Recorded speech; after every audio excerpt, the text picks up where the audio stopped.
오늘 본문에는 구속사의 중요한 두 단어가 등장하고 있습니다. 하나는 남은 자, 하나는 접부심을 받은 자, 접붙인 자, 남은 자. 이스라엘 백성 중에서 남은 자라는 이름이 있고요, 이방인들이 접붙여졌다라는 말씀이 있는 것입니다. 결과적으로는 이 남은 자와 접붙임 바 된 자들이 구원을 얻는 것이에요. 이스라엘 수많은 자 중에서 남은 자, 그 수많은 이방인 중에서 접붙임 바 된 자들, 어떻게 이들이 남은 자가 되었고 어떻게 접붙여졌을까요? 그것은 다름 아닌 하나님의 은혜요, 하나님의 능력이라고 오늘 말씀하고 있습니다. 5절 말씀에 보면 그런즉 이와 같이 이제도 은혜로 택하심을 따라 남은 자가 있느니라. 은혜로 남은 자가 있다라고 말씀하고 있습니다. 23절 하반절에 보면 저희를 접붙이실 능력이 하나님께 있습니다.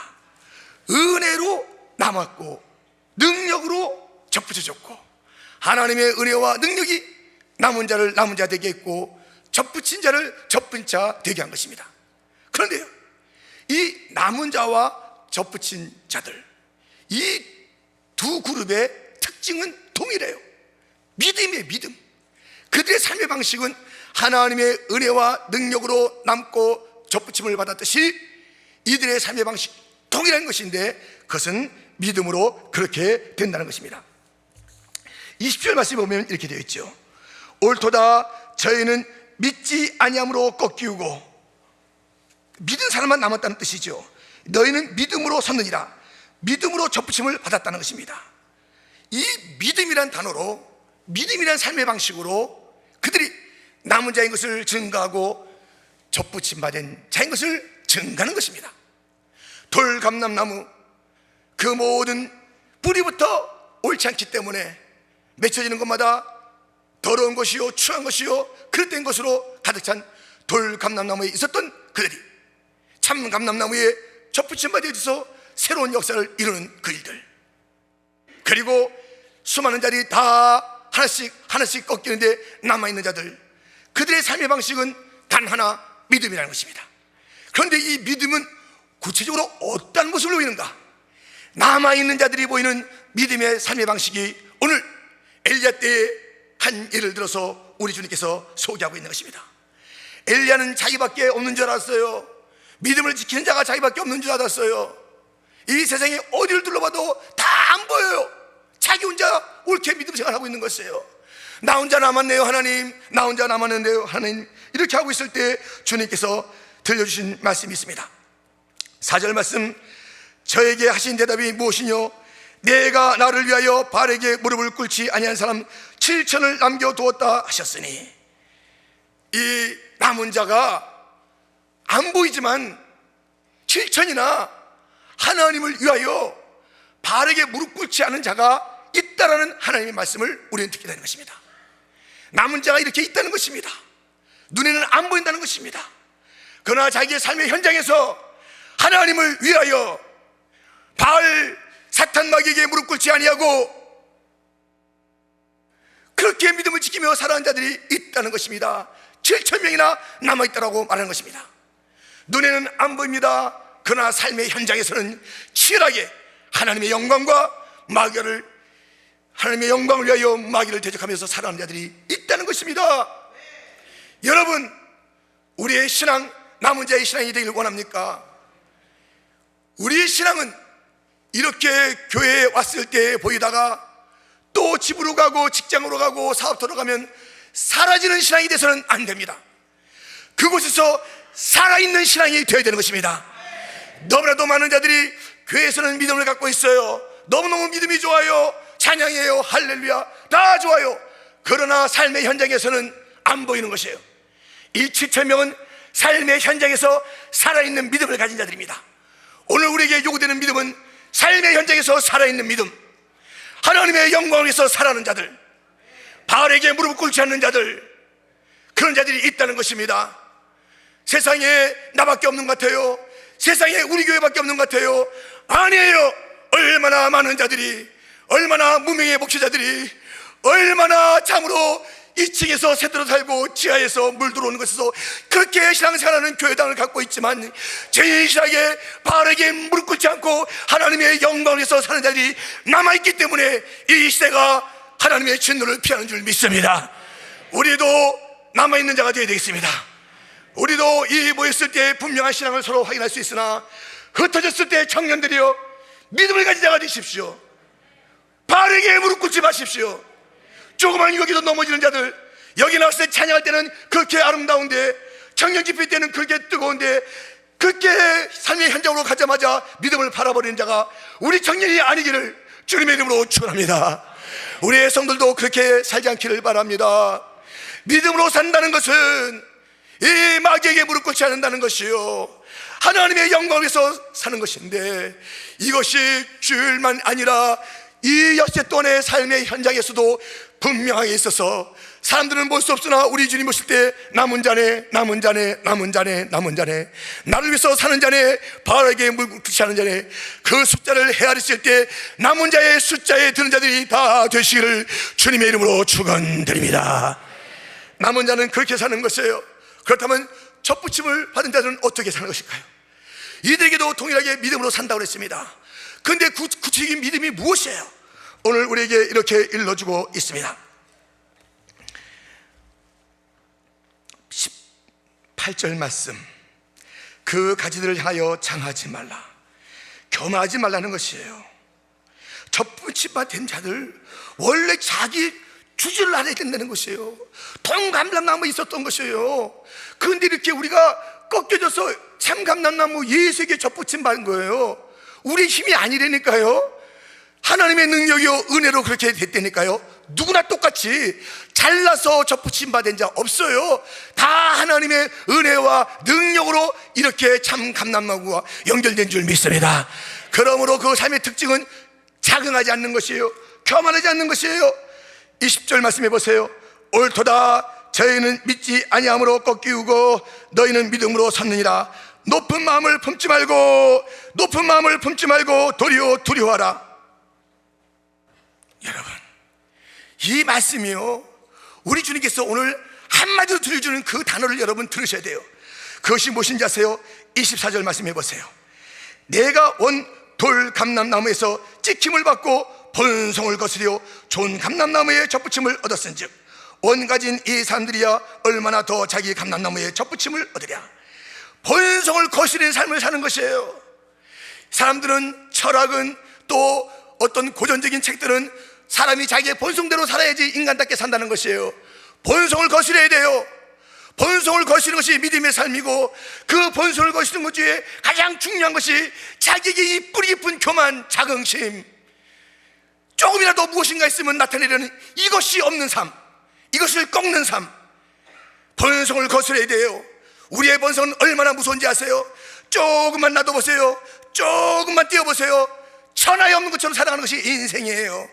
우리가 열심히 살아가려 할 때도, 믿음 생활할 때도 뭔가 누군가 조금만 이렇게 바람을 불어보세요. 얼마나 교만하는지 몰라요. 이 교만의 본성을 꺾으며 살아가는 것이 믿음의 삶인 것입니다. 나는 내 힘으로 이렇게 된 것이 아니다. 하나님의 은혜와 하나님의 능력으로 나는 젖붙임 받은 자이다. 내가 어찌 예수를 만날 수 있었던가? 내가 어찌 그렇게 신령한 진행을 받아 누리며 살 수 있는 자가 되었는가? 그것은 하나님의 은혜일 뿐입니다.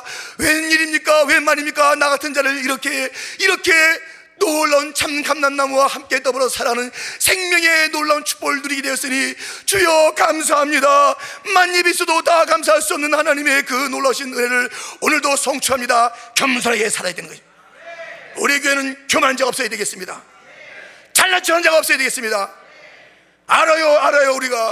우리가 조금만 있어 보면요, 무슨 좀 외식적으로 감추는 것이 있겠지만 꾸준히 지내보면 그 사람이 자기의 본성대로 사는 자인지, 진정으로 겸손한 자인지, 그 사람이 믿음이 없는 자인지, 그 사람이 믿음이 있는 자인지 알 수 있으니 그 말 속에서 교만이 묻어나는 것이에요.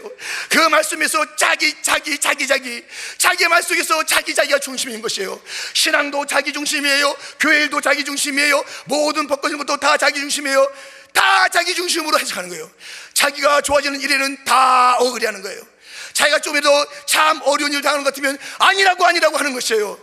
어찌 이것이 믿음의 삶이라 할 수 있겠습니까? 본성을 거스려야 될 텐데 본성대로 사는 것 아닙니까? 자기 마음대로 사는 것 아닙니까? 자기 고집대로 사는 것 아닙니까? 본성대로 살지 마십시오. 하나님의 은혜와 하나님의 능력으로 내 본성을 없애버리고 주의 그 성품만이. 여러분, 이 가지가 왜 붙었어요? 왜? 이 참감나무 왜 붙였냐고요? 열매를 위한 것이에요. 열매를. 오래 붙어있다는 날수를 얘기하라는 게 아닙니다. 여러분들 기억하세요. 내가 예수 믿은 지 30년 됐다고 그거 아무 소용없어요. 내가 우리 교회에 등록한 지 내가 20년 됐다고, 예, 감사합니다마는 그것이 천국 가는 기준이 되는 거 아니에요. 내가 어느 직분을 가졌고 두세 개 일을 하고 있다고 그것이 곧 열매를 맺는 강력한 증거는 아니에요. 그렇기 때문에 오랫동안 참 교회 생활 하는 것이고 여러 직분도 맡는 것은 맞아요. 그러나 교회 안에서 얼마나 무서운 일들이 있는 것 우리가 알지 않습니까? 진정으로 내가 접붙임받은 그 속에서의 사회교 열매라면 겸손하십시오. 예수님처럼 겸손하셔야 됩니다. 저도 여러분도 겸손해야 됩니다. 하늘의 영광을 버리고 마음간에 오셨습니다. 예수님 인간의 몸을 입으셨습니다. 예수님 수치의 길을 가졌습니다. 예수님 십자가의 길을 가졌습니다. 겸손하게 마치 자기가 죽을 죄를 진 것처럼 모든 것을 끌어안고 가졌던 그 주님의 겸손, 죽기까지 복종하셨던 그 삶의 특징이 우리 교회의 특징이 되어야 됩니다. 이러한 삶이 되기를 주님의 이름으로 축원합니다. 본성을 거스려라. 본성을 거스려라. 이것은 겸손한 것이고 또 하나 하나님에 대한 태도가 있는 것입니다. 그것은 무엇입니까? 겸손한 것과 함께 20절 하반절에 높은 마음을 품지 말고 도리어 두려워하라. 이것은 하나님을 바라보라는 것이에요. 하나님이 어떤 것을 바라보라는 것이냐면 22절에 그러므로 하나님의 인자와 어미를 보라. 하나님의 인자와 어미를 바라보는 사람, 자기 자신을 부인하는 것이 믿음의 삶이요, 접붙임받은 자들의 삶의 특징이요, 예수의 열매를 나타내는 것인데요, 그들에게 또 요청되고 보여지는 삶은 무엇이냐면 하나님을 바라보는 방식이 이 두 가지예요. 하나님의 인자심과 어미로움을 함께 바라보는 것이에요. 여러분, 하나님 어미로우신 분이에요. 이 아론의 두 아들 나답과 아비후가 하나님을 어미롭게 보지 아니하고 자기들 마음대로 예배 드릴 줄 알고, 레위기 10장에 보면 사람의 불, 자기의 불로다가 제단불을 갖다 삼으려고 했다가 불타 죽었어요. 하나님을 어미롭게 준엄하신 하나님을 보지 아니하고 하나님을 만으로 여기면 안 되는 것이에요. 믿음을 가진 자들은 하나님의 은혜로 사랑으로 이렇게 하면서 하나님이 거룩하신 분인 것을 쉽게 생각하는 것이에요. 예배 바르게 드려야 돼요. 주님의 방식으로 드리지 않으면 그 예배 가운데 우리가 도리어 화를 단응하는 것이에요. 뿐만 아니라 하나님의 인자심을 바라봐야 되는 것이에요. 하나님은 거룩하신 분이다, 하나님은 어미로우신 분이다, 그런 시각이 접붙임받은 자들에게 있어야 되지만 하나님은 인자신 분이다. 이 하나님을 바라보는 방식을 통해서 주 앞에 나갈 때 우리 하나님은 이러한 축복을 주십니다. 시편 107편 8절 9절 말씀, 여호와의 인자심과 인생에게 행하신 귀한 일을 인하여 그를 찬송할지로다. 저가 사망하는 영혼을 만족케 하시며 줄인 영혼에게 좋은 것으로 채워주심이로다. 주의 인자심을 바라보는 자에게는 기적이 임할 줄 믿습니다. 채워줄 줄 믿습니다. 사랑해 주는 바라보는데요, 여러분들, 우리가 생각지 않았던 보너스 받을 때, 보너스 받았네, 연말에 이런 놀라운 일이 있었네, 웬일이야, 한 달치가 더 나왔어, 우리 사장이. 여러분, 이 땅의 어떤 보너스도 하나님의 인자심과 귀한 일과 주는 것에 채워주시는 그 손길에는 천천억억의 1분도 안 되는 그런 것입니다. 하나님의 인자심이 주시는 것은요, 놀란 것이요, 넘치는 것이요, 보너스 받는 거 100% 200%가 아니라 엄청난 것을 받게 되니 주의 인자심을 바라봅니다. 좋은 것으로 채워 주옵소서. 사람이 난 뭘 안 줬다고 너무 답답해하지 마세요. 우리 사장이 날 잊어버렸네, 우리 기관장은 날 안 알아주네, 염려하지 마세요. 인자심을 베푸시는 하나님을 바라보세요. 놀란 것을 주실 줄 믿습니다. 엄청난 것을 쏟아부어 줄 줄 믿습니다. 좋은 것으로 만족하게 해줄 줄 믿습니다. 우리의 믿음의 방식은 바로 이것입니다. 본성을 거스려 살라. 겸손한 예수님을 닮아라. 하나님의 어미로심을 바라보라. 하나님의 인자심을 바라보라. 믿음대로 될지어다. 이 tun기도 있습니다. 이스라엘에게는 남은 자, 여기는 이방인들은 접붙임 받은 자. 원래 우린 여기 아니었잖아요. 근데 여기서 이제 잘라낸 자들이 있어요. 그리고 우리가 이제 접붙임 받아서 같은 이제 신령한 새 이스라엘이 다 됐어요. 그런데 이 로마서 9장, 10장, 11장이 이스라엘의 현재와 나중을 얘기한다고 그랬잖아요. 보세요. 오늘 본문 마지막 절. 내가 원 돌 감나무에서 찍힘을 받고 본송을 거스려 좋은 감람나무에 접붙임을 얻었은즉 원가진 이 산들이야 얼마나 더 자기 감람나무에 접붙임을 얻으랴. 이들이 다 떨어졌다 다시 접붙임돼요. 이들도 접붙여져요. 다시 돌아온다는 것이에요. 이들도 돌아와요. 돌아오라. 손을 벌리고 있는 주님 앞에 우리 돌아서서 믿음을 잃지 마시고 본성을 거스려서 하나님의 영광을 위하여 바르게 무릎 꿇지 아니하고 하나님의 뜻에 순종하며 살아가는 이 시대의 남은 자, 이 시대에 확실하게 예수님에게 접붙여져서 예수님의 열매를 맺어드리는 우리의 킹주장로교회, 여기 있는 모든 성도들, 우리의 사랑하는 청년들, 저 뒤에 아빠 엄마의 품 안에 안겨있는 우리 아이들, 저 뒤에서 아니 이 시간도 이곳을 바라보면서 이런저런 상황에서 나오지 못하나 주여 내가 이 사순절의 믿음으로 함께 동참합니다는 우리의 교우들, 그리고 온 땅에서 이 시대에 이 시간에 하나님 보내신 예수님을 따라가겠습니다며 사순절의 길, 고난의 길을 묵묵히 걸어는 온 세계 만민에게 이 놀라운 역사의 길을 주님의 이름으로 축원드립니다.